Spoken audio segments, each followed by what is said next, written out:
Hello दोस्तों, कैसे हैं आप सब। पुनः आपका स्वागत है हमारे ये नए एपिसोड में। हम लोग श्वसन पढ़ रहे हैं। मनुष्य में श्वसन मतलब श्वसन चैप्टर चल रहा था। पहले हम लोग श्वसन जाने क्या होता है, श्वसन क्या होता है, शरीर से ऊर्जा उत्पन्न करना का प्रोसेस जो होता है वो श्वसन कहलाता है। फिर हम लोग श्वसन का टाइप देखे, बैविया अवायवीय। उसके बाद फिर हम लोग देखे बायोलॉजी पढ़ रहे हैं, पौधा और जंतु में देखेंगे। पौधे में श्वसन देख लिए थे। कल पिछले लेक्चर में हम लोग जो है जंतु में श्वसन देखे थे, जिसमें निम्नकोटि जंतु था, बहुकोशिकीय जंतु था। ओवरऑल हम लोग को अपने बारे में पढ़ना है। आज हम लोग लेके आए हैं मानव श्वसन तंत्र। मनुष्य श्वसन कैसे करता है, मानव का जो श्वसन तंत्र के अंतर्गत कौन कौन सा अंग आता है। दोस्तों नाम हमारा क्या है, मानव श्वसन तंत्र। मानव श्वसन तंत्र मतलब तंत्र है, ये सिस्टम है, एक से ज्यादा अंग होगा इसमें। जैसे हम लोग कल देखते अमीबा पैरामीशियम में कोशिकीय जीव था, वो अपने शरीर की सतह से श्वसन गैसों का आदान प्रदान करता था और श्वसन करता था पूरे शरीर में विस्तरण के द्वारा। अभी हम लोग देखेंगे मनुष्य में आखिर श्वसन कैसे होता है। मनुष्य जो सांस लेता है, क्या ये श्वसन है? इसका प्रोसेस क्या है, हमारा आखिर हवा जो लेते हैं किन किन अंगों से होकर गुजरता है, इन सारे चीजों को जानेंगे। दोस्तों आप देख सकते हैं सुंदर सा प्यारा सा हमारे पास श्वसन तंत्र का एक इमेज है। आप अच्छे से पहचान रहे हो, ये हमारा फेफड़ा, ये मुख है, सारा चीज देख रहे हैं। हम लोग डिटेल से बारे में जानेंगे। पहले हम लोग देख लेते हैं दोस्तों श्वसन तंत्र में हमारा कौन कौन अंग होता है। दोस्तों सबसे पहले हमारा क्या है, नाक है। सबसे पहले क्या है, नाक है। ये जो आपको दिख रहा है हमारा क्या है, ये नाक है। नाक में देखिएगा तो हमारा क्या, दो नासिका छिद्र है। नासिका छिद्र हम नहीं दिए, आप समझ रहे हैं नासिका छिद्र क्या होता है। नासिका छिद्र के ऊपर जाइएगा दोस्तों क्या होगा, नासिका बेसम होगा। नासिका बेसम आप देखिएगा, नाक में दो छिद्र है ना, दोनों छिद्र की ओर एक बीच में एक दीवार था, उसको नासिका पट्टिका या नासिका कपाट बोलते हैं। जो नाक को लेफ्ट राइट में बांट रहा है उसको नासिका पट्टिका या नासिका कपाट बोलते हैं। ये हमारा नाक को दो भाग में बांटता है। कि नाक को दो भाग में बांटता है, उसमें आप दोस्तों खाली जगह होता है जिसको अंदर हवा लेते हैं, उसी क्या बोलते हैं, नासिका बेसम मतलब नेजल चैम्बर। जो नाक का बीच में जो खाली जगह है वो चैम्बर नासिका बेसम हो गया, समझ गए। नासिका छिद्र हमारे ये बाहर वाला छिद्र है। नासिका बेसम का इसके अंदर जस्ट उंगली देते हैं, जिसे हम लोग नेक्टिविटी निकालते हैं, बाल उल रहता है। अब परागग्राण क्या हो गया, वेस्ट्यूल। ये नासिका बेसन का अंदर जो पार्ट है ना, जिसमें छोटे छोटे बाल रहता है, अंदर देखिएगा नाक में बाल रहता है। मेरा अगर गौर से जूम करेंगे तो बाल दिख रहा होगा, आप सब लोगों में रहता है। परागग्राण समझ गए, नाक के अंदर जो हमारा वो बाल है, परागग्राण हो गया। उसके बाद घराण क्षेत्र, परागग्राण के पीछे का अभी जानेंगे क्या होता है। पहले हम लोग नाक याद कर लेते हैं। नाक में क्या क्या हो गया, तो बाहर नासिका छिद्र, वो नहीं लिखे सब जानिए रहे, नासिका बेसन, परागग्राण, घराण क्षेत्र, ऑफुलेटरी रीजन। उसके बाद रेस्पिरेटरी रीजन, श्वसन क्षेत्र या श्वसन भाग। उसके बाद दोस्तों हवा हमारा था ग्रसनी में। ग्रसनी के एक और रोल देखे थे हम लोग कहाँ, पाचन तंत्र में। भोजन भी पहले कहा जाता था ग्रसनी, ग्रसनी के बाद होता जाता था हमारा ग्राल होते हुए हमारा सामने जाता था, तो ग्रसनी में जाता। ग्रसनी के बाद कहा जाता कंठ में जाता है या स्वर के अंतर में जाता है, या उसी को लैरिंक्स भी कहते हैं। ग्रसनी के बाद कहा जाता है हमारा हवा लैरिंक्स में। लैरिंक्स के बाद कहा जाता है दोस्तों श्वास नली, जिसको ट्रेकिया कहते हैं, जिसको क्या बोलते हैं, ट्रेकिया। ट्रेकिया में जाता, ट्रेकिया जस्ट हमारा ये बीचों बीचों फेफड़ा में रहता है।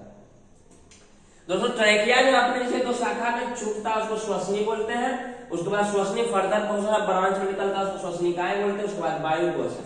दोस्तों ये श्वास नली और ये श्वसनिका, वायुकोश, ये सब जो है श्वसनी जो है ना, ये सब मिलाकर फेफड़ा बनाता है। आप यहाँ अगर गौर से देखेंगे, ये देखिए हमारा ये मुख हो गया, इसके ऊपर ये नासिका छिद्र ये वाला पार्ट हो गया, ये हमारा नासिका बेसन है, ये हमारा नासिका रेड कलर से दर्शाया गया। अब इससे नीचे आने की हमारा गला हो जाता है। नासिका बेसन में ये हमारा ये परागग्राण क्षेत्र, घराण क्षेत्र, श्वसन भाग होता है।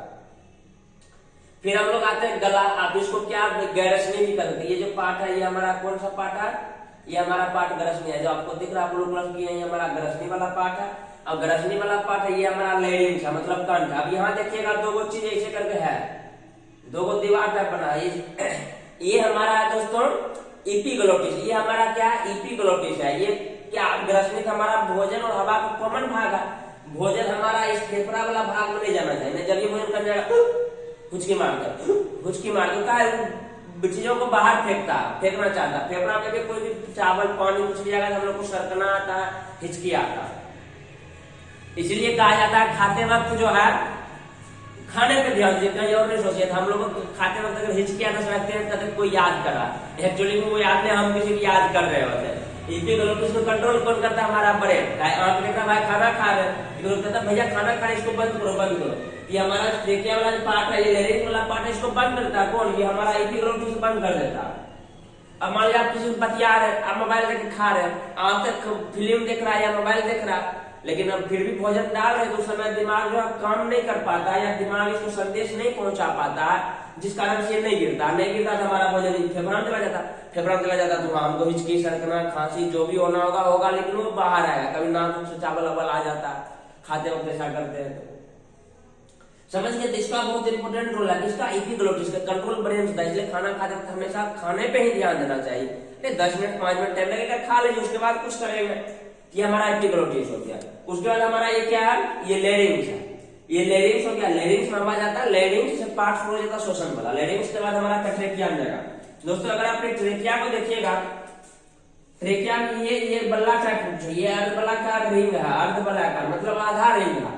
आधा रिंग का सर्दी क्या काम? आधा रिंग जो है ना दोस्तों, ट्रेकिया जस्ट एक पाइप है, मांसल पाइप है, उपास्थि का पाइप है, उपास्थि का बल्ला है। ट्रेकिया किस मतलब पाइप है, खुला है, प्लास्टिक का टाइप। अब जब ये हम सांस लेंगे उस समय हवा इसमें खुला रहेगा। जब ये सांस छोड़े, जब सांस छोड़े तो चिपक जाएगा।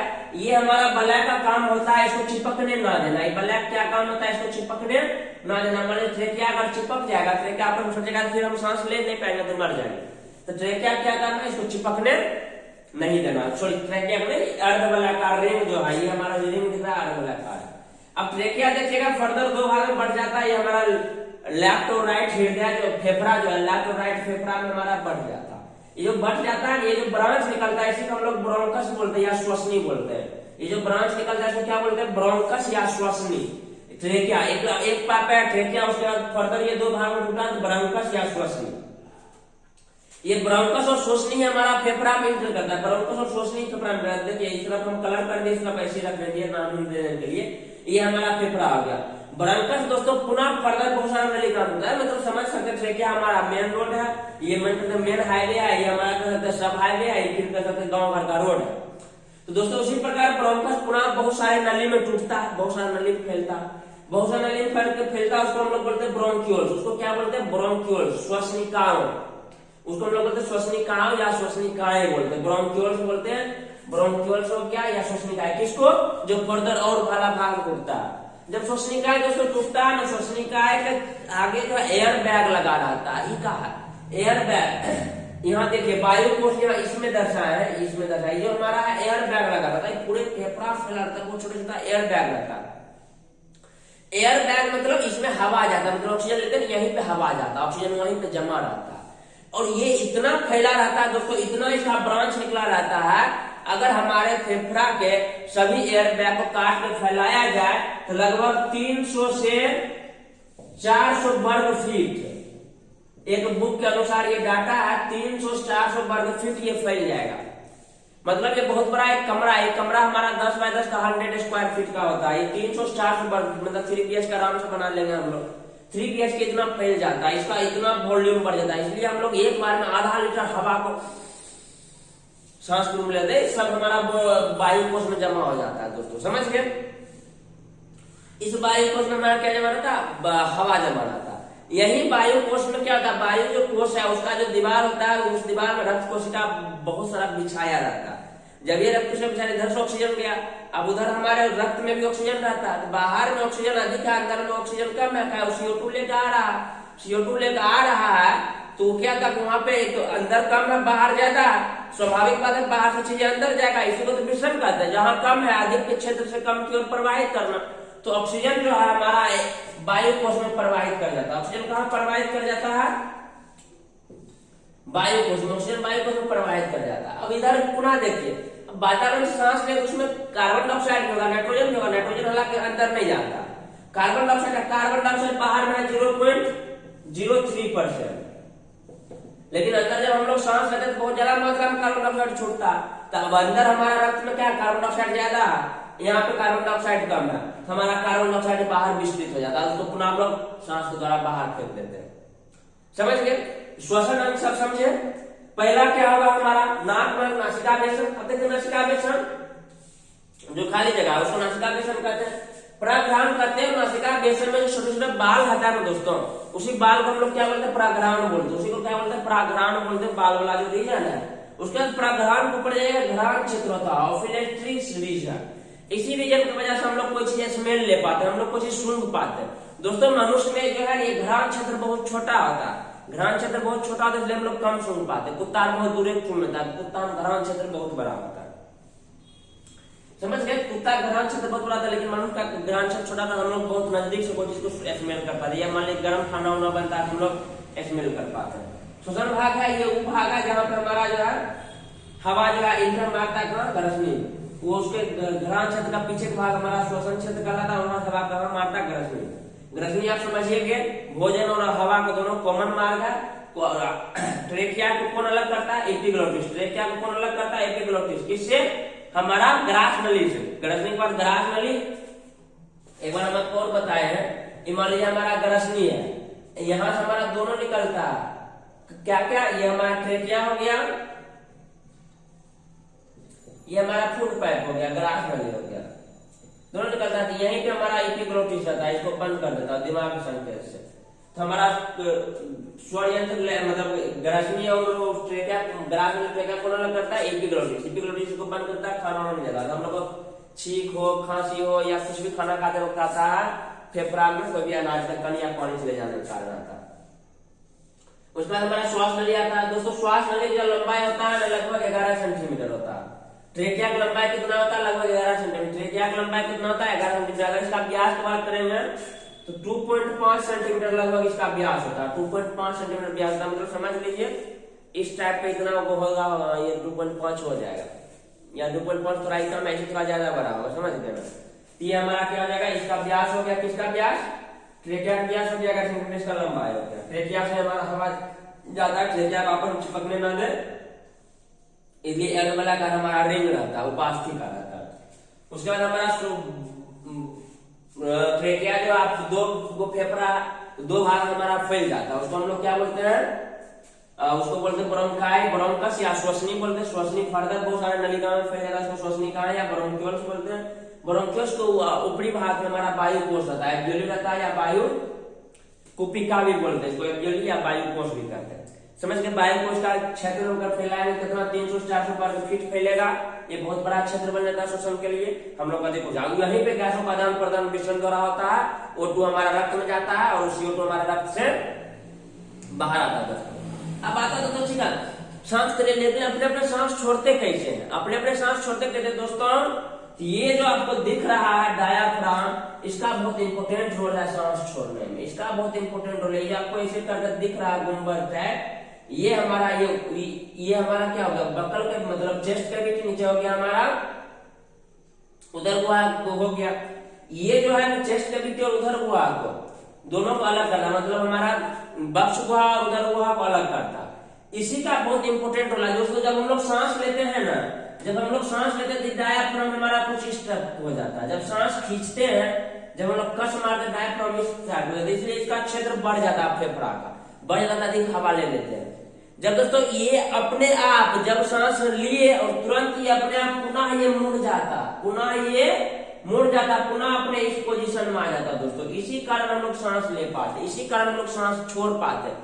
सांस को हम लोग मान लीजिए कस के खींच ले मतलब डायाफ्राम हम लोग का नीचे चल जा रहा है। जब ये सांस के डायाफ्राम हमारा इस टाइप को हो जाता, ऐसे मतलब अभी ऐसे था, ऐसे हो जाता, पुनः ये अपने आप ऐसे होता, पुनः ये अपने आप जब ऐसे होता तो हम लोग को ऊपर फोर्स लगाता तो CO2 हम लोग बाहर निकाल पाते हैं।